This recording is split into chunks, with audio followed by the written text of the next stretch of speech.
आज राष्ट्रीय नववर्ष अवसर में समस्त शुभेच्छा जनाऊँगी अभिनंदन जनाऊँगी आज एक समस्त गोटे प्रेरणार दिन उत्साह दिन संकल्पर दिन समस्त आत्मविश्वास दिन एवं यहाँ हिंदू नववर्ष समस्त आज दिन पवित्र दिन आज श्रीराम महायज्ञ समिति तरफ आज गोमाता एवं साधु सन्त मान पूजन कार्यक्रम चली कार्यक्रम जोगदार आम सौभाग्य आम समस्त मिली ये कार्यक्रम प्रवचन हम साधु गोपूजन सरी साधु सन्त मान पूजन एवं प्रवचन हम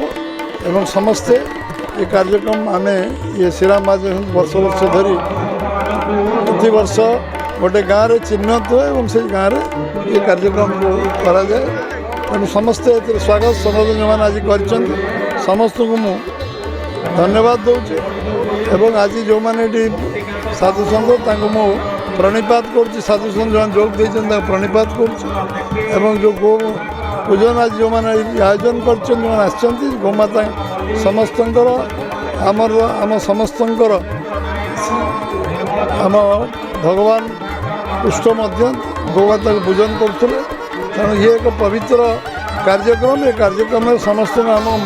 मानसिक शांति मिलती और आगामी जो कार्यक्रम आगामी दिन में श्रीराम 7 दिन धरी महाडंबर महोत्सव पालन हम नगर संकीर्तन पर्यंत हम महिला कलश यात्रा आरंभ हो बाल बजरंगी साइकिल शोभा यात्रा 22 तारीख हम ये गोटे सप्ताहव्यापी कार्यक्रम निश्चित भाव में समस्त उत्साह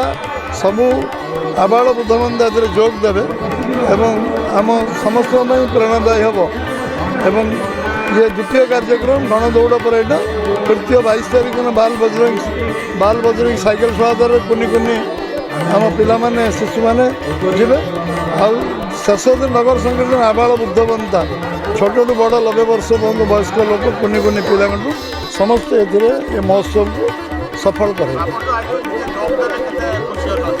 आम खुशी ये दिन को समस्त अपेक्षा करूँ मुझे एकुटिया नुहे पूरा भद्रक जिला बाहर सब लोग अपेक्षा करते उत्सव जोग समस्त साधु सन्त ये आसन आशीर्वाद नहीं जाए।